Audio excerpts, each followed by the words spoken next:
नमस्कार दोस्तों, this is doctor Anurag and I welcome you on board to the present session of current affairs express. एक नया initiative जिसमें current affairs daily basis पे comprehensively and exhaustively cover किए जाएंगे from various sources such as the Hindu, the Indian Express, Live Mint, also magazine such as Yojana, Kurukshetra and down to earth. And आज के session में, अभी के सेशन में we are going to see the most crucial news from UPSC point of view of the date 18th May। तो 18 मई के newspapers में कौन कौन से इंपॉर्टेंट न्यूज़ हैं जो यूपीएससी प्रीलिम्स और मेंस में पूछा जा सकता है, बिसाइड्स जो बाकी कॉम्पिटिटिव एग्जामिनेशंस के लिए भी इंपॉर्टेंट हैं, एंड वैल्यू एडिशन कहां से होगा, ये सारे पॉइंट्स हम कवर करेंगे अभी के सेशन में। एंड इस सेशन के फ्री पीडीएफ के लिए Telegram channel IAS Toppers Mantra आप फॉलो कीजिए। I repeat, IAS Toppers Mantra Telegram channel, इसका लिंक यहां दिया हुआ है, फॉलो कीजिए। वहां पे free PDF per day in the evening upload कर दिया जाएगा करंट अफेयर्स एक्सप्रेस का। एंड अगर आपने अभी तक सब्सक्राइब नहीं किया है, please subscribe to our YouTube channel IAS Knowledge Mantra, the best channel providing you the latest updates and the best current affairs and mapping videos.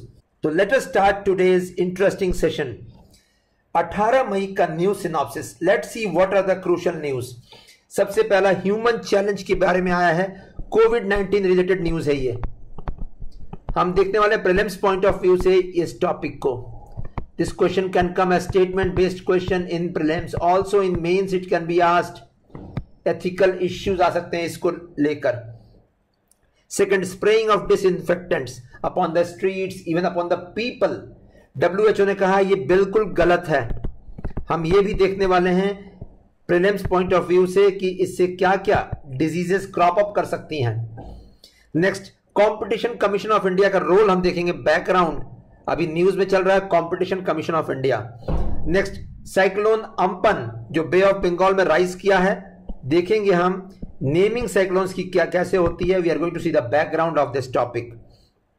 Next, Ebola epidemic जो waste Africa में हुआ था, उसके ऊपर इंडियन एक्सप्रेस ने detailed coverage किया है। How did the Ebola epidemic lead to the students dropping out from school. 6 months तक स्कूल क्लोज रहे और जब उसके बाद स्कूल्स ओपन हुए तो number of children attending school declined. Also child labour had increased and specially girl child को लेकर कंसर्न की बात आई। तो कोविड-19 के केस में कहा जा रहा है एजुकेशन पे कुछ ऐसा ही असर पड़ेगा, और यहीं से हम देखेंगे आज question of the day. And last point, direct seeding technology हम देखने वाले हैं, पहले भी डिस्कस हुआ है couple of days back. Indian Express में वो न्यूज आया था, today it has come in the Hindu. तो ये कुछ 6 इंपॉर्टेंट न्यूज है, और भी कुछ छोटे मोटे न्यूज, और भी कुछ छोटे न्यूज है जहां से वैल्यू एडिशन हो सकता है। We are going to see it in today's session. So first let us start from the कोविड-19 न्यूज फ्रॉम द हिंदू। तो सबसे पहला रिफॉर्म्स की, तो सबसे पहला पॉइंट, आत्मनिर्भर भारत अभियान का फाइनल डोज अनाउंसमेंट किया गया है। And as one can see, massive reforms have been announced as per this announcement of Aatmanirbhar Bharat Abhiyan, that is self reliant India mission. तो यहां लिखा हुआ, as far as this investment is concerned, public sector firms in non strategic sectors to be privatised and no more than 4 public sector undertakings to remain in strategic sectors. In short, PSUs का disinvestment massive scale पे initiate कर दिया गया है। सो PSU disinvestment and reforms, economic reforms पे सवाल निकल सकता है मेंस में, GS पेपर 3 में। ऑल्सो स्टेट्स के लिए बोरोइंग की सीलिंग, पैसा बोरो करने की सीलिंग रेज की गई है टू 10.69 लाख करोड़ फ्रॉम 6.41 लाख करोड़। तो कैप बढ़ा दिया गया है। In short, to make the states autonomous regarding spending in health and other related issues, all because of कोविड-19 पैंडेमिक। और उसके अलावा Mahatma Gandhi national rural employment guarantee scheme में एलोकेशन हाइक किया गया है by 40,000 crores just to fund 300 crore person days, all because unskilled labor who are coming back, the migrant laborers who are coming back from the cities, the need is to give them employment in their own villages। और यही वजह है मनरेगा जो rural employment में focus करता है उसमें hike किया गया है investments. Also, firms can list abroad directly upon the foreign stock markets. COVID-19 related debt not to trigger as default. तो ये कुछ बड़े रिफॉर्म्स इनिशिएट किए गए हैं. ये इकोनॉमिक रिफॉर्म्स पे सब कुछ फोकस है इस लास्ट अनाउंसमेंट में, फाइनल डोज में. Along with this health, you can see public spending to be increased, more health and wellness centers, infectious disease hospitals and public hospitals to be set up in all districts. So this shows the urgency with which the reforms are being undertaken, all because of the impacts of the COVID-19 pandemic. तो यहाँ से PSU, यहाँ से prelims में कोई सवाल नहीं निकलेगा, but as far as mains is concerned, reforms and disinvestment of PSUs, this can be asked.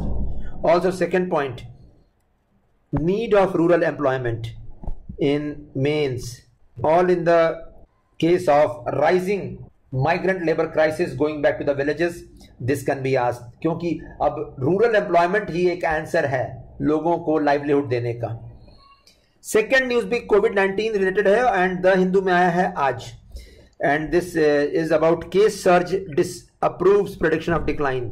So India में केसेस सर्च कर रहे हैं कोविड-19 के with numbers hovering around more than 4,000 per day. और ये शो कर रहा है दैट एक्टिव केसेस को लेकर जो प्रेडिक्शंस थे मई 16 तक ये 0 हो जाएंगे एक्टिव केसेस, ऐसा कुछ नहीं हुआ है.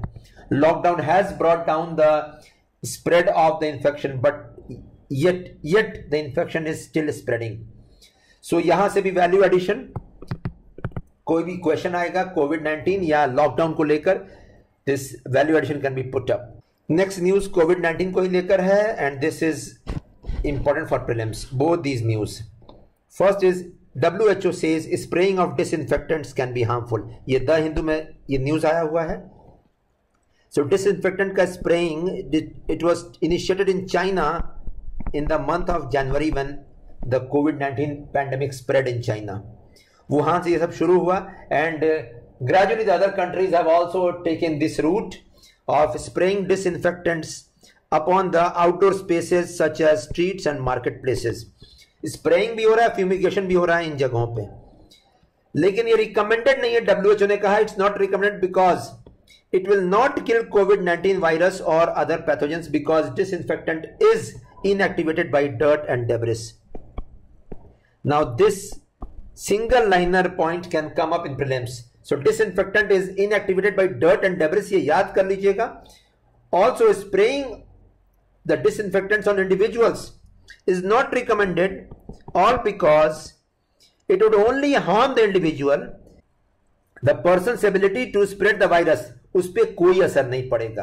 तो स्प्रे करने से उस इंडिविजुअल को परेशानी ही आएगी, स्प्रेड नहीं रुकिएगा वायरस का. And you can see what problems can crop up because of spraying of disinfectants on humans. First is it can cause I and skin irritation, also bronchospasm in the respiratory tract and gastrointestinal effects. तो पेट की परेशानी, सांस लेने में परेशानी and skin और eyes का infection, कितने केसेस में जानलेवा भी हो सकता है spraying of disinfectants. So WHO has recommended it. And यहाँ से statement based questions might come that spraying of disinfectants on the streets kills the viruses. This statement is wrong.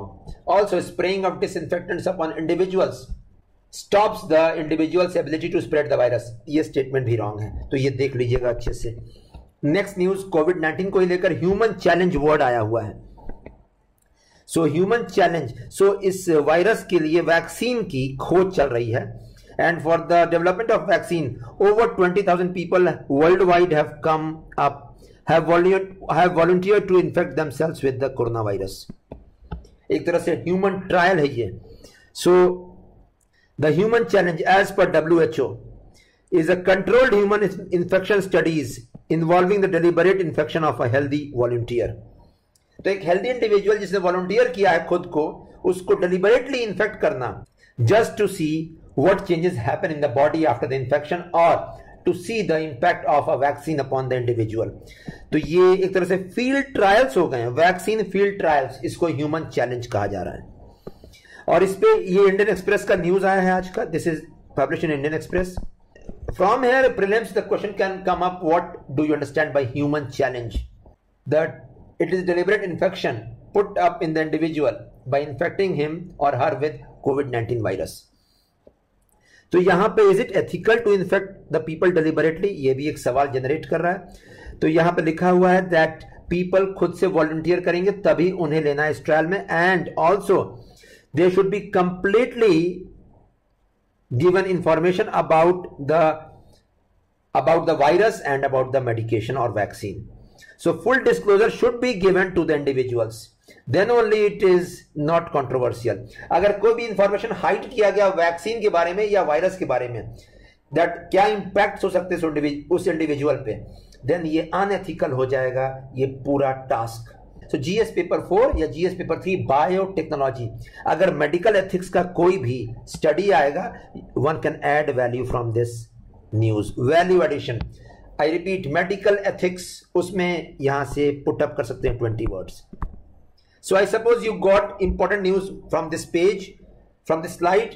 First is of spraying disinfectant, second is of definition of human challenge and ethical concerns related to it. Next news competition commission of India पे आया है. Competition commission of India के ऊपर आया हुआ है. CCI is looking into anti trust allegations against Facebooks WhatsApp. तो competition commission of India, इसका एक बैकग्राउंड चेक करते हैं पहले और तब आएंगे वापस इस न्यूज के ऊपर. So the Competition commission of India has been created to create and sustain fair competition in the economy. In short, to prevent unfair trade practices. Unfair trade practices by या मोनोपोलीज रोकने के लिए इसे बनाया गया है. Also to ensure a level playing field to the producers and make the markets work for the welfare of consumers. इसका साफ मतलब है जो कंज्यूमर है उसके इंटरेस्ट को लेकर सीसीआई बनाया गया है. And competition commission of India promotes honest competition, fair competition, and one can see it है the principle applied by CCI is the competition is the best means of ensuring that the common man or आम आदमी has access to broadest range of goods and services at the most competitive prices. तो एक individual के पास choice रहना चाहिए, मुझे कौन सा मोबाइल फोन खरीदना है, मुझे कौन सा गुड खरीदना है, उसके पास पूरी रेंज होनी चाहिए गुड्स की चॉइस लेने के लिए. कोई चीपर गुड्स, कोई कॉस्टलियर गुड्स, क्वालिटी में कोई डिफरेंट गुड्स, कोई बहुत एक्सीलेंट गुड्स, कोई normal goods. In short, the market should offer choice to the individuals. और यही तो ट्रू डेमोक्रेसी है. And with increased competition, अगर competition increase करेगा, that will also promote the producers to go for maximum innovations and specialization. Producer भी तब अच्छा काम करेंगे, गुड्स जो बनाते हैं वो अच्छा काम करेंगे. इन शॉर्ट, इकोनॉमी एक बहुत ही बैलेंस तरीके से चलेगी. Customer will be the king and the producers will put in the goods and services at variable price ranges to the customer to choose the best one which the customer can do it. And a fair competition is in the market is essential to achieve the objective of giving a wider choice to the consumers. और आपने observe किया होगा competition commission of India के operations के कारण ही at present hoarding नहीं होती है ओनियंस की या पोटैटोस की. इवन सीमेंट कंपनीज ने कार्टेल बनाया था, प्राइसेस रेस किए थे, उन पे भी फाइन लगा दिया सीसीआई ने. एंड बहुत रिसेंटली गूगल सर्च इंजन को भी उसने फाइन लगाया था, all to ensure that the companies follow a honest and transparent policy. Customer से कुछ भी छुपाया ना जाए. एंड ये बनाया गया है body after the competition act of 2002. और this act prohibits anti competitive agreements, abuse of dominant position by enterprises and regulates combinations. Example acquisition और कंट्रोल और मर्जर एंड एक्विजिशंस, ये सब कंट्रोल करता है सीसीआई. आपने अभी सुना होगा L&T कंपनी ने एक्वायर किया था माइंडट्री को. Even such acquisitions are to be seen by CCI. So CCI consist of a chairperson and 6 members appointed by the central government. और सीसीआई ने रिप्लेस किया, पहले था एमआरटीपी कमीशन. एमआरटीपी का फुल फॉर्म था monopolies and restrictive trade practices. Monopolies and restrictive trade practices commission. ये commission appoint किया गया था 1960s, लेट 1960s में. इसी को रिप्लेस किया कंपटीशन कमीशन ऑफ इंडिया ने। ज्यादा पॉजिटिव रोल है कंपटीशन कमीशन ऑफ इंडिया का, ज्यादा इनहैंस्ड रोल है, और वो just to ensure that the customer is the king in all this market and the Indian economy. और इसी को लेकर न्यूज आया है मिंट में और द हिंदू में। The Competition commission of India is looking into a complaint that the social media giant is abusing its dominant position. In short, एक unfair trade practice कर रही है by offering WhatsApp Pay, a payment service integrated with its messaging platform. What the Reuters has reported. Reuters is a news agency. And यहाँ पे एक point और background देख लिया जाए. As per RBI's data localization norms, foreign companies operating in India are required to store all transaction related data.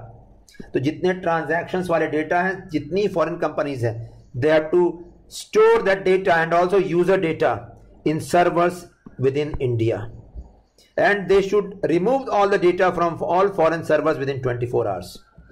तो WhatsApp has not gone ahead with this. तो data को लेकर बहुत बड़े कंसर्न्स हैं इंडिया में।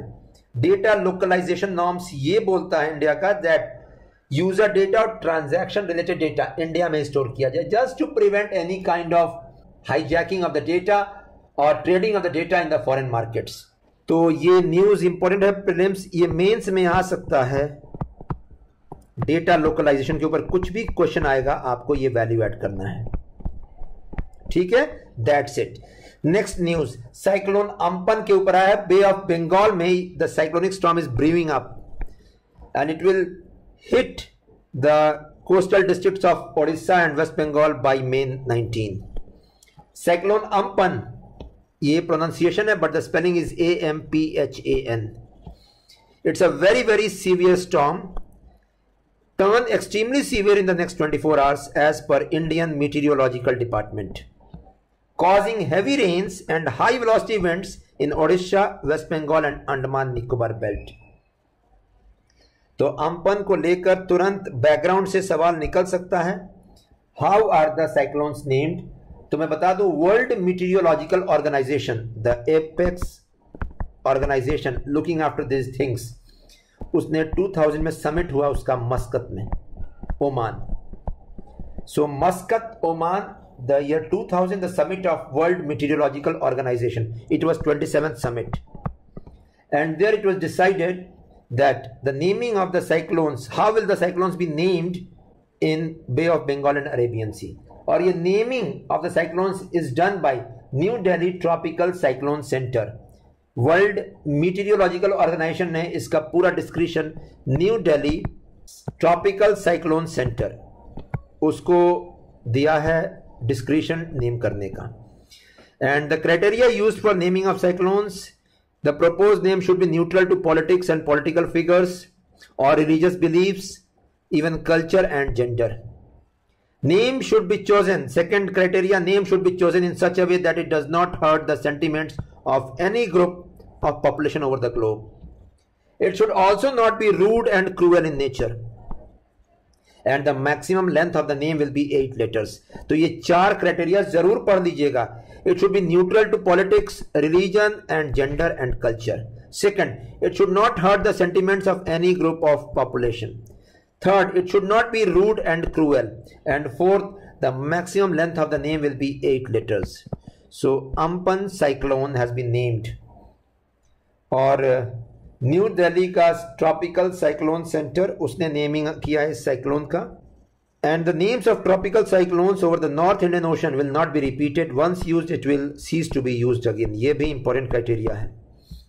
तो यहाँ से सवाल निकल सकते हैं that what is the criteria used in the naming of cyclones?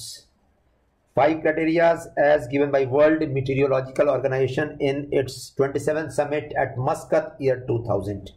तो अम्फन के ऊपर और भी न्यूज आएगा नेक्स्ट कपल ऑफ डेज में, all because of the disaster it will cause in the coastal districts of West Bengal and Odisha. Next, center to pump rupees 40,000 crore into Manrega for financial year 21. तो ये अभी हम लोगों ने first page पे news देखा, कोविड-19 को लेकर ये पैकेज अनाउंस किया गया है, all because in the present migrant labour crisis it becomes inevitable to give the migrant labor a source of livelihood in the villages, जहां से वो निकल कर शहर में जाकर काम कर रहे थे। उन्हें गांव में ही एम्प्लॉयमेंट दी जाए, बहुत जरूरी है, रोजगार मिलना उन्हें बहुत जरूरी है। And this is why 40,000 crores have been pumped into MNREGA. Now out here what I am saying, Indian economy पे कोई भी क्वेश्चन आएगा एम्प्लॉयमेंट को लेकर या रूरल एम्प्लॉयमेंट को लेकर, आपको इसका इंपॉर्टेंस यहां दिखाना है।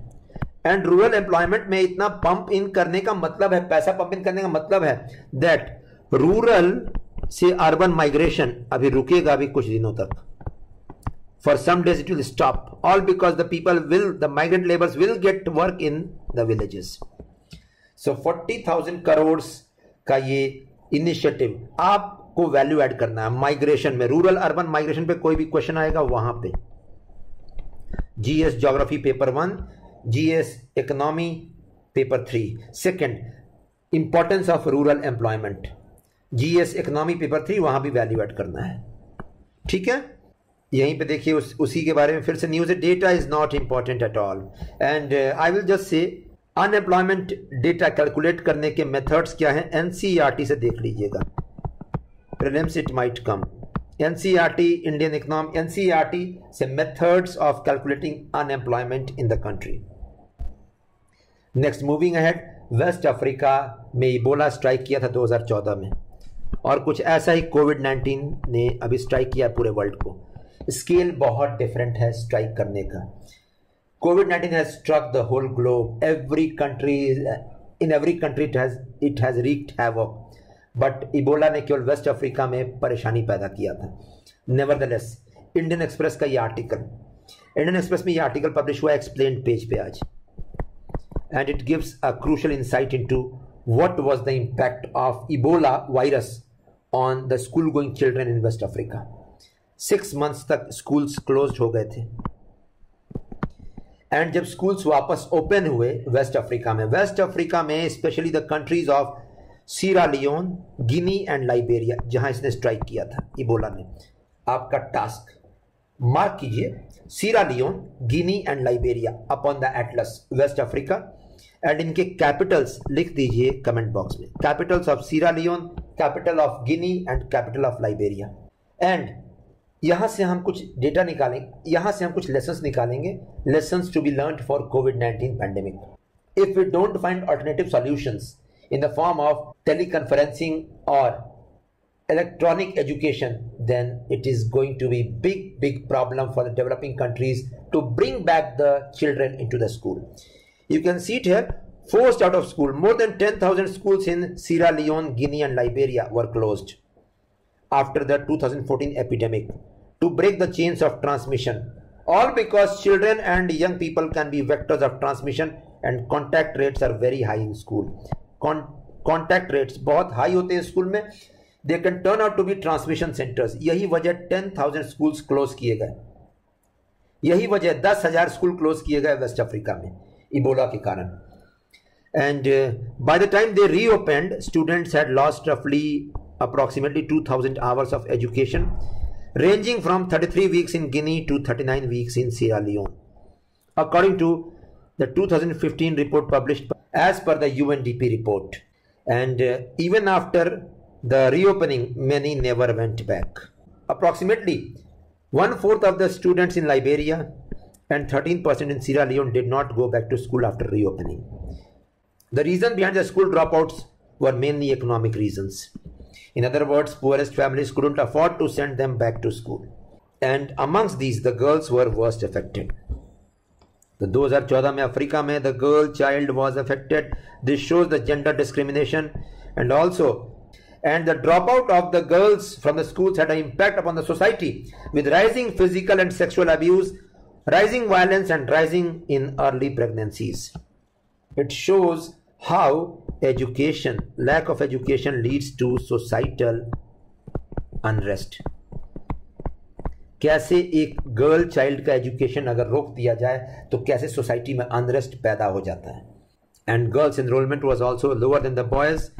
And apart from this, child labor increased in the duration. So one can see it here, what impacts had Ebola had on West African countries as far as education is concerned. Even COVID-19, maximum impact has been upon education, all because schools and colleges have been shut down. So we will have to find out something alternate. Otherwise, what happened in West Africa might happen in the whole of the world at present. तो यहां से मैं बस बोलूंगा S A education पे आएगा, जरूर से रेडी कर लीजिए। और मैं तो जीएस पेपर 1 में सवाल एक्सपेक्ट कर रहा हूं इकोनॉमिक एंड सोशल इश्यूज में, मेंस में डिटेल्ड क्वेश्चन। इंपैक्ट ऑफ कोविड-19 पैंडेमिक ऑन एजुकेशन, तो इसको रेडी कर लीजिएगा। I repeat, GS paper 1 mains, impact of COVID-19 pandemic on education sector. And in essay over education, please relate the pandemic. It is one of the factors which can be disaster for education. And next news, direct seeding of rice. इसके ऊपर Indian Express में news आया था already 2 days back. I discussed it. Again it has been published in The Hindu. So the Punjab farmers are shifting to traditional sowing method because of labor shortage. तो direct seeding technique इस्तेमाल किया जाएगा rather than sowing in a nursery and then transplanting it. So direct seeding technique, इसके advantages क्या है, prelims में सवाल निकल सकता है। It's written here, it will save irrigation water, second labour and energy in contrast to conventional method of raising rice. I repeat, water save होगा, labour और एनर्जी, ये 3 चीज, वाटर लेबर एनर्जी, तीनों में सेविंग्स रहेंगी via direct seeding technique as compare to transplanting technique. In short, it is less time and also it is less time consuming and labour intensive than the conventional practice. तो less labour intensive है, less time consuming है। So and farmers will be going for this technique in this season. It helps in saving irrigation water, there are lesser weeds problem and also lesser nutrient deficiency. But इसका सबसे बड़ा disadvantage, unemployment coming years में rise करेगा, क्योंकि अच्छे खासे unskilled labours को यहीं पे काम मिलता है। And the labours migrate from Bihar, all the way from Bihar, UP, as can be seen at present in the migrant labour crisis happening across the country.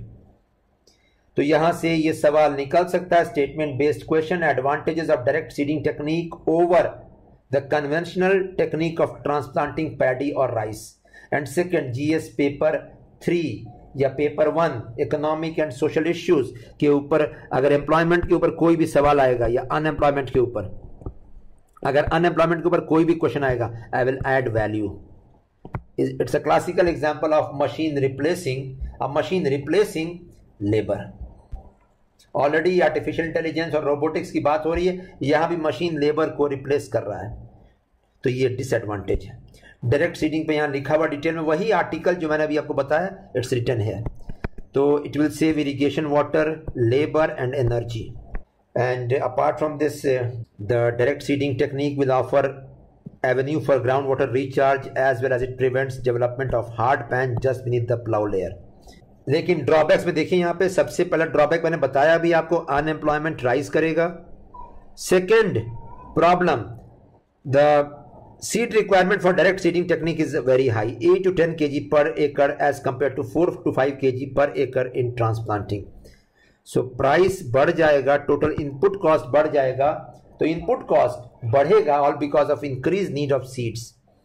Also increased herbicides will be needed which will again increase the input cost.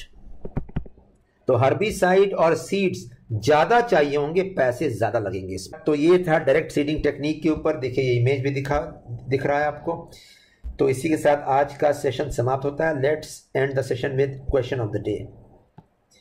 Question of the day focus करेगा Ebola के ऊपर, Ebola epidemic जो waste Africa में हुआ था। सवाल पूछा गया, do you agree with the fact that the education sector is one of the most to be disastrously struck by कोविड-19। ये फर्स्ट पार्ट है। तो इंपैक्ट पूछा गया एजुकेशन सेक्टर के ऊपर कोविड-19 का। And how had Ebola struck the education of children in West Africa and what lessons can we learn from Ebola epidemic of Africa. तो ये क्वेश्चन का सेकंड पार्ट डिमांड कर रहा है क्या लेसन्स लर्न हुए हैं और क्या हो सकता है at present, what can be done not to repeat the disaster of West Africa. तो ये जरूर से तैयार कर लीजिए टॉपिक। यहां से I am expecting a question in GS paper 1 economic and social issues. Education एक बहुत बड़ा क्रिटिकल इश्यू है, बिना एजुकेशन के कोई देश आगे नहीं बढ़ पाएगा। और ये पैंडेमिक डेंजर दे रहा है. It's a big disaster to the education sector. और यही वजह मैं कह रहा हूं यहां से एस से या जीएस पेपर 1 में क्वेश्चन निकलेगा. Be prepared. So that ends the session of current affairs express focusing over news of 18th May 2020. अगर आपको वीडियो पसंद आया, don't forget to put in a like and share the video as much as possible. Comments and suggestions are also welcome. And very soon we will be starting the question answer discussion session over our channel. That ends this session. Thanks a lot.